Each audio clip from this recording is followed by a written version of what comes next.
vicepresidente della FNOM, cioè la Federazione Nazionale degli Ordini dei Medici Chirurghi e degli Odontoiatri. Benvenuto a SkyTG24, Giovanni Leoni, buon pomeriggio. Buongiorno a voi e grazie per l'invito.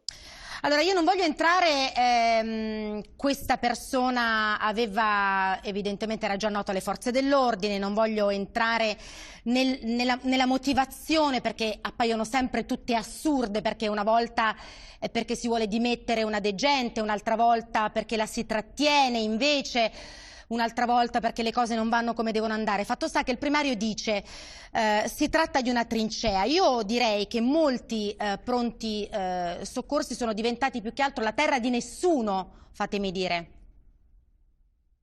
Io il pronto soccorso l'ho fatto per 2 anni e mezzo all'inizio della mia carriera.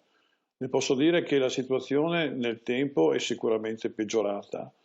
Siamo arrivati a 3.000 episodi nel 2023 di violenza contro i medici per quanto riguarda un osservatorio nazionale che è stato fatto appositamente per monitorare questi eventi, che ormai sono il 50 al giorno, di cui l'80% verbali, ma il 20% sono anche aggressioni fisiche. I pazienti, i parenti, gli utenti, i protagonisti hanno motivazioni varie, nel senso che si deve distinguere tra colui che aspetta e perde la pazienza durante una lunga attesa al pronto soccorso e dà incandescenze, rispetto allo squilibrato che dà un episodio di violenza per chi ha delle patologie pregresse, a chi è un premeditato. Questo è un caso di un premeditato violento, che probabilmente è violento in qualsiasi contesto uno lo consideri, e che è arrivato armato all'interno dell'ospedale. Quindi bisogna far tornare gli ospedali delle istituzioni sicure.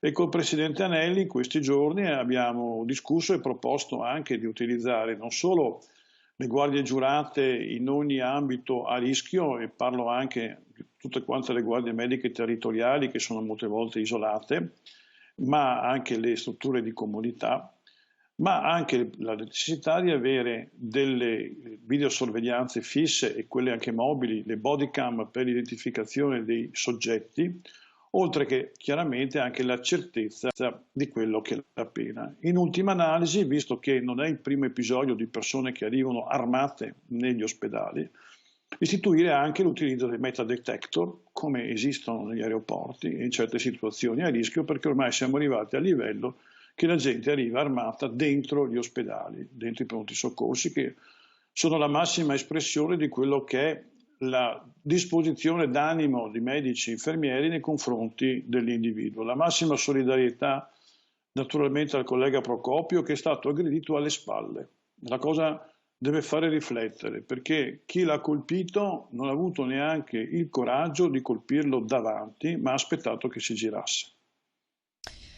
Questo mi è chiaro. Per questa persona è scattato l'arresto in flagranza differita, è previsto dalle nuove norme che modificano il codice di procedura penale e si applicano a coloro che provocano lesioni personali a medici e professionisti sanitari, ma evidentemente non basta. Evidentemente bisogna avere dei deterrenti differenti. Da una parte la certezza della pena, che deve essere una pena esemplare per tutti coloro che si macchiano di questi delitti per quanto riguarda il personale sanitario, ma anche per il personale della pubblica sicurezza nel senso più largo del termine, tutti quanti che sono quelli che lavorano al servizio del cittadino e sono predisposti per un tipo di attività al servizio del cittadino, sì, e devono essere almeno non colpiti, non insultati e non picchiati nell'esercizio delle loro funzioni, che applicano anche per disposizioni cliniche e anche per quelli che sono i protocolli di servizio nello caso specifico. E dall'altra parte bisogna considerare che l'accesso, come si faceva durante il Covid, in cui c'erano dei controlli più stringenti per quanto riguarda l'accesso alle strutture sanitarie, deve essere monitorato differentemente, anche con dei detector per quanto riguarda borse e quant'altro il passaggio all'ingresso. Ormai siamo arrivati a questo livello qui. La ringrazio. Se ha qualche minuto in più la terrei, dottor Leoni, perché c'è un'altra vicenda, magari in chiusura di questo blocco le chiederei un commento anche su questo. Un'altra vicenda che chiama in causa la sanità, perché sono stati iscritti sul registro degli indagati padre e figlio accusati di omicidio colposo in relazione alla morte di una 22enne, Margaret, originaria della provincia di Siracusa, che era arrivata a Roma per sottoporsi ad un intervento di rinoplastica.